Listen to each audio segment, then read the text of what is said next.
wabarakatuh. Halo, apa kabar? Kembali berjumpa dengan saya, Hersun Arif dari Forum News Network. Apa sesungguhnya yang terjadi dengan aksi unjuk rasa Jokowi Endgame yang katanya akan dilaksanakan hari Sabtu 27 Juni kemarin? Sampai sekarang saya masih berpikir, ini menjadi sebuah misteri. Benarkah memang ada rencana aksi besar-besaran yang berhasil digagalkan oleh aparat intelijen, oleh aparat keamanan? Atau aksi itu sesungguhnya memang tidak pernah ada? Hanya ada netizen iseng yang membuat flyer, pamflet, dan kemudian berhasil membuat kehebohan. Atau ini semacam operasi test case, cipta kondisi begitu biasanya menyebutnya kalangan intelijen, untuk mengecek seberapa dalamnya air dan berapa besarnya ombak. Sebab faktanya pada hari Sabtu tak ada aksi unjuk rasa besar-besaran seperti yang dinarasikan sebelumnya. Tak ada long march dari kawasan Glodok menuju Istana Presiden, padahal ribuan aparat keamanan gabungan sudah dikerahkan untuk mengantisipasinya. Media juga sudah bersiap-siap memantau dan menyiapkan laporan langsung dari lapangan. Sebuah media, Jawa Post News Network, membuat judul yang sangat menarik. Judulnya begini, yang berharap masa demo tolak PPKM di depan Istana membludak, pasti kecewa berat. Saya kira ini termasuk wartawan yang meliput juga, dia kecewa berat. Kemudian CNN Indonesia juga membuat berita dengan judul, tak ada masa datang, demo Jokowi Endgame hanya isapan jempol. Memang benar, tidak ada masa yang datang mengikuti aksi unjuk rasa. Ada beberapa orang yang datang dan kemudian malah ditangkap polisi dan dilakukan vaksinasi. Wah, ini sih enak juga ya, ditangkap polisi dan kemudian malah divaksin, tidak perlu antri seperti orang lain yang harus antri dalam kerumunan masa panjang untuk mendapatkan vaksin. Ini cukup datang ke aksi Endgame dan kemudian ditangkap oleh polisi dan divaksin. Seorang netizen pada Sabtu kemarin itu membuat sebuah video yang menggambarkan sepinya jalan Gajah Mada menuju Harmoni Jakarta Pusat. Ini sebuah ruas jalan yang menuju istana, karena di ujung Harmoni itu adalah istana atau komplek Istana Kepresidenan dan kantor Sekretariat Negara. Oh, monitor buat lintas Gajah Mada, Harmoni aman-aman aja ya. Yang tadi berita itu hoak, nggak ada aksi-aksi demo nih, hoak tuh ya. Harmoni aman-aman aja tuh, Harmoni. Bakal adanya aksi Jokowi Endgame ini memang sangat heboh loh di media sosial tuh. Posternya berseliweran di platform pertemanan, dan kemudian tak lama muncul narasi kontra gitu yang mengecam rencana aksi-aksi tersebut. Kebanyakan flyer dan pamflet yang disebar di media sosial mencoba membenturkan rencana aksi itu dengan situasi pandemi. Mulai dari bahaya bakal munculnya klaster COVID karena adanya kerumunan massa selama unjuk rasa, sampai narasi betapa orang-orang yang menggagas aksi unjuk rasa ini tidak punya hati. Bagaimana mungkin dalam situasi ketika para tenaga kesehatan, fasilitas kesehatan hampir kolap, kemudian mereka malah mengumpulkan massa dalam jumlah besar-besaran, dan dipastikan akan muncul klaster baru yang akan membuat para tenaga kesehatan makin kewalahan. Itu narasi yang coba dibangun oleh flyer-flyer atau pamflet-pamflet yang muncul dari kubu pro pemerintah. Bersamaan dengan itu juga beredar sejumlah pamflet yang menyebutkan bahwa ada figur-figur yang disebut sebagai penggerak demo. Sebagian merupakan tokoh mahasiswa, ada kelompok pengemudi ojol, kemudian ada karyawan sebuah restoran waralaba, sampai kemudian sejumlah tokoh politik yang dituding menunggangi dan memanfaatkan mahasiswa. Narasi dan logika yang dibangun cukup masuk akal. Sebab beberapa hari sebelumnya kan aksi besar-besaran menolak PPKM berlangsung di Bandung. Ini kota kembang yang nggak terlalu jauh dari ibu kota. Aksi ini dilakukan oleh massa gabungan, mahasiswa, pedagang, dan para ojol.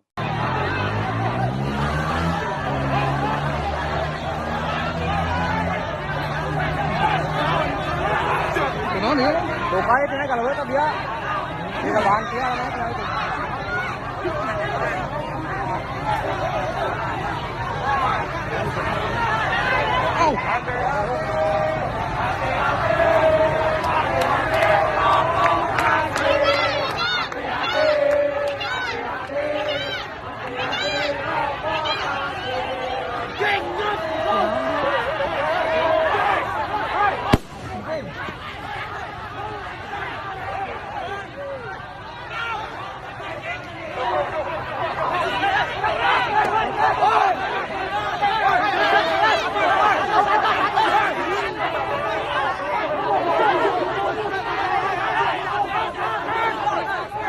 siapa yang disebut sebagai penggerak Jokowi Endgame ini? Salah satunya adalah Del Pedro Marhen.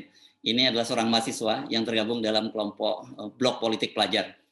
Ini Anda masih ingat ya, namanya ini, nama Pedro ini muncul kemudian naik daun karena dia menantang debat akademisi dari Universitas Indonesia, Ade Armando, pada waktu ribut-ribut kasus meme yang dibuat oleh Badan Eksekutif Mahasiswa Universitas Indonesia, yakni Jokowi sebagai King of Lip Service.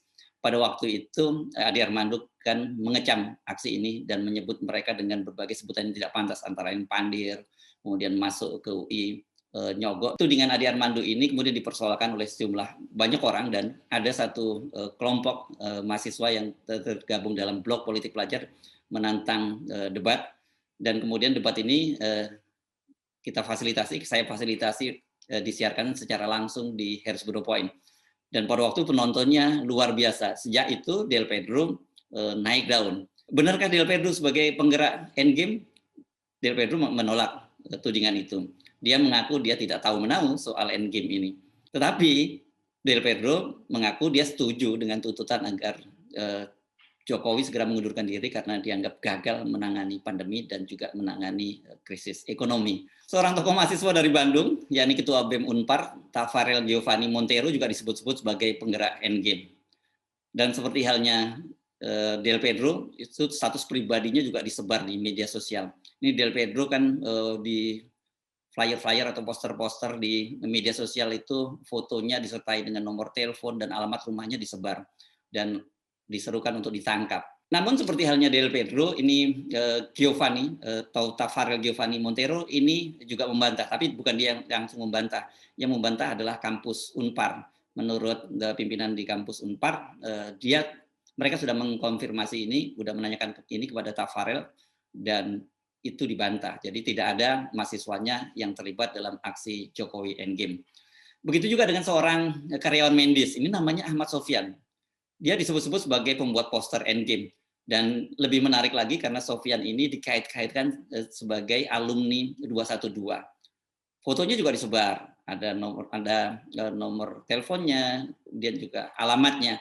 Namun ternyata info itu tidak akurat.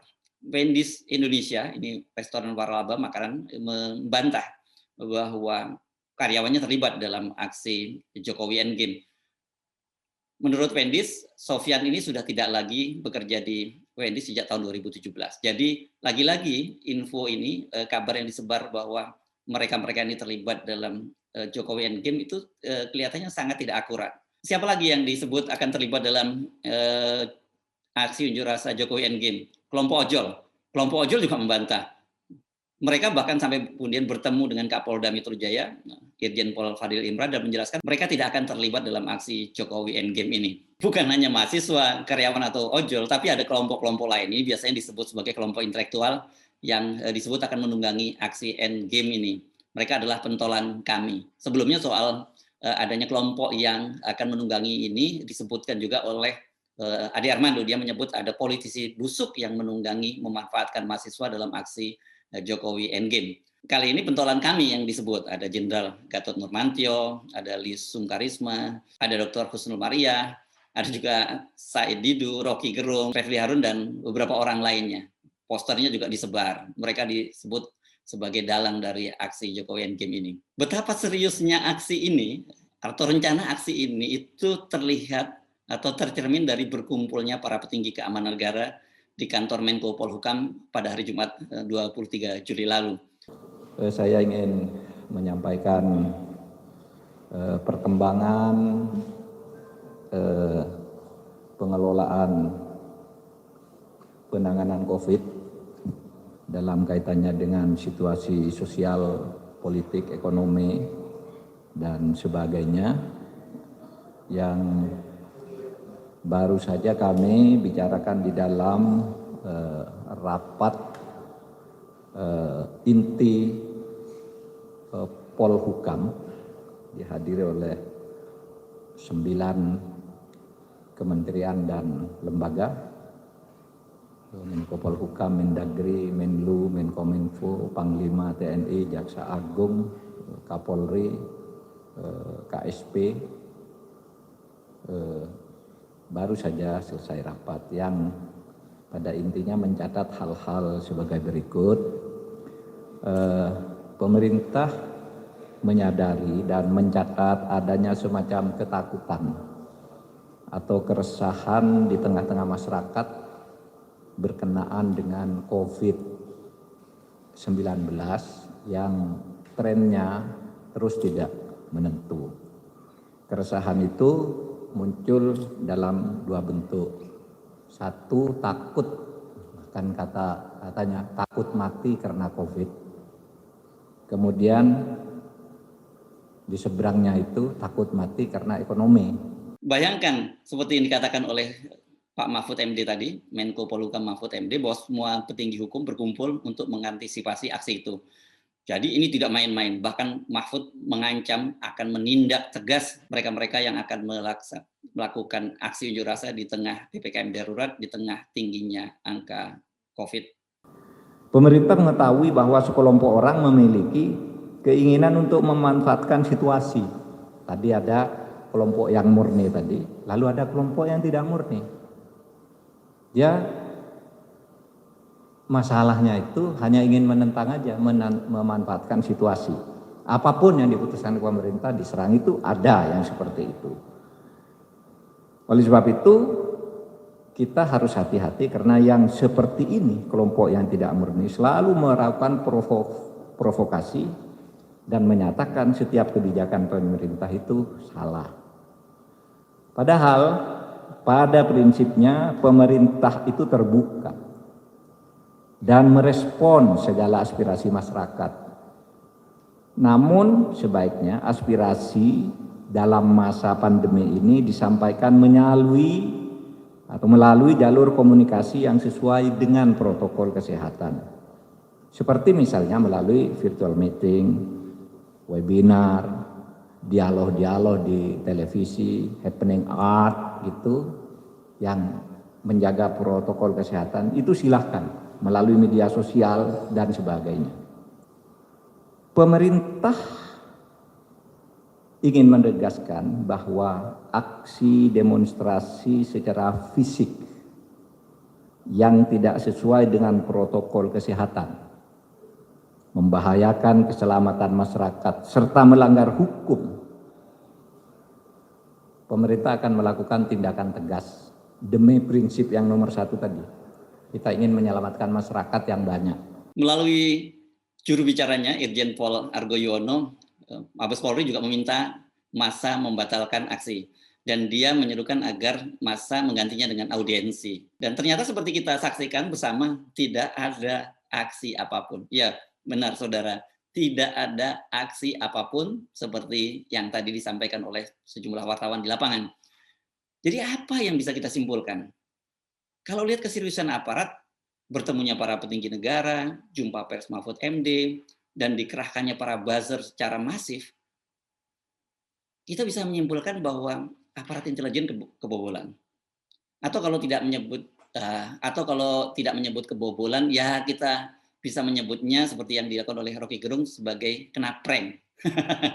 Ini para buzzer dan pemerintah kena prank. Kan para buzzer kemarin bekerja sangat keras gitu ya. Mereka betul-betul all out untuk menggagalkan aksi ini. Bahkan mereka menyerukan kepada massa, ini beredar sebuah video, mereka menyerukan agar warga itu memotret mereka-mereka yang terlibat dalam unjuk rasa dan kemudian mempostingnya. Ini betul-betul sebuah seruan yang sangat berbahaya karena ini semacam adu domba antara satu masyarakat dengan masyarakat lainnya. Jadi masyarakat oleh para buzzer ini diminta untuk memata-matai para pengunjuk rasa. Nah, kembali kepada pertanyaan tadi, apa sebenarnya yang terjadi? Saya sendiri pada saat muncul berbagai meme, beberapa pamflet, flyer di platform-platform pertemanan seperti di WhatsApp, di WhatsApp Group, itu saya coba menghubungi beberapa simpul gerakan mahasiswa, beberapa tokoh mahasiswa yang saya kenal, saya tanya betulkah akan ada aksi Jokowi Endgame ini, aksi besar-besaran Jokowi Endgame. Mereka semua menyatakan tidak ada rencana semacam itu. Jadi mereka sendiri juga mengaku heran, mengapa kemudian tiba-tiba muncul seruan ini dan ditanggapi dengan sangat gegap gempita oleh para buzzer dan oleh pejabat-pejabat pemerintahan. Nah, mengapa ya pemerintah, kemudian aparat intelijen begitu sensitif dan mudah termakan isu seperti itu? Kalau melihat kondisi Indonesia saat ini, mereka sebenarnya tidak terlalu salah ya, karena situasi Indonesia memang tengah tidak baik-baik saja. Angka COVID semakin menggila, sementara kebijakan PPKM yang diharapkan mampu menekan laju penularan COVID ditentang di sana-sini. Seperti tadi yang besar-besaran terjadi di Bandung, tetapi di beberapa kota lain, terutama di luar Jawa, juga terjadi unjuk rasa yang sama. Jadi mereka semua menolak PPKM darurat dilanjutkan. Di beberapa kota bahkan warga sudah mulai mengibarkan bendera putih seperti yang terjadi di Surabaya ini. Warga dari masyarakat Ampel mengatakan kami sudah menyerah. Dengan ini kami mengangkat bendera putih. Masyarakat Ampel sudah mengibarkan bendera putih. Ini kondisi Jalan Sasak. Kita sedang mengibarkan bendera putih. Fenomena seperti Surabaya sebenarnya sudah muncul lebih dulu itu di Garut. Para pengusaha hotel yang tergabung dalam PHRI sudah mengibarkan bendera putih. Di Rangkas Bitung, Banten, para pedagang kaki lima juga mengibarkan bendera putih. Ada juga sebuah video ini diambil di kawasan Tanah Abang yang sudah mereka juga mengibarkan bendera putih. Assalamualaikum warahmatullahi wabarakatuh. Selamat sore kepada Dunsana Ambo ya, yang bisa menyaksikan secara live ikulah keadaan di Tanah Abang kini ya. Bahwasanya lah dikibarkan bendera putih ya. Kalau biasanya hari ke-17 Agustus nang dikibarkan orang bendera merah putih untuk hari kemerdekaan ya. Tapi kini lah bendera putih itu melambangkan bahwasanya seluruh ataupun pedagang nanti sekolah menyerah. Soalnya kalau usaha tidak bisa, itulah keadaan kini ya.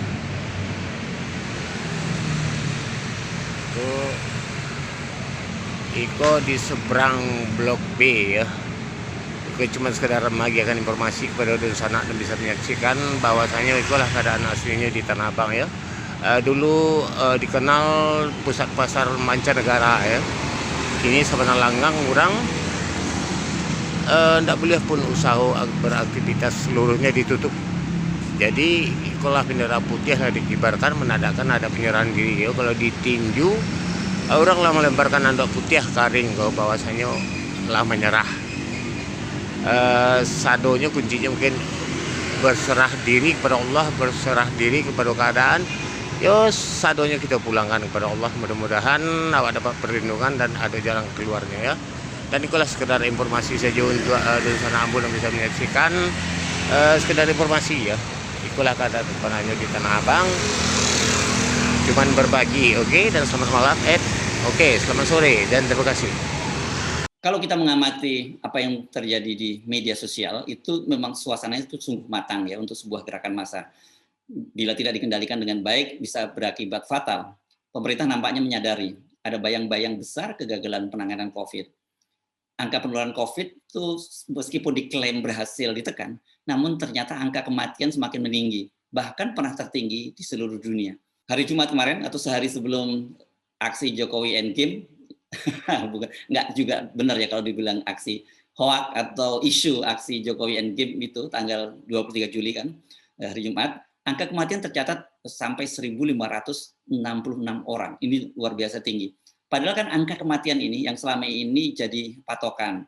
Bahwa benar penularan tinggi, tapi kematian rendah. Jadi sebenarnya aman lah. Ini orang boleh tertular, tapi bisa sembuh. Tapi faktanya sekarang angka kematian jadi merambat naik. Ini tentu menjadi alarm tanda bahaya buat pemerintah. Pengendalian pandemi itu menjadi kunci untuk memulihkan ekonomi. Sementara pemulihan ekonomi menjadi kunci untuk mencegah terjadinya krisis. Nah, sekarang yang terjadi adalah angka pandemi terus naik, kematian juga naik. Jadi situasinya memang pemerintah menghadapi posisi yang sulit yang saya menyebutnya seperti buah simalakama tadi. Bila PPKM tidak dilakukan maka angka penularan COVID akan semakin tinggi, tetapi bila dilakukan PPKM masyarakat akan bergerak menentangnya. Jadi dua-duanya bukan pilihan yang mudah untuk diambil.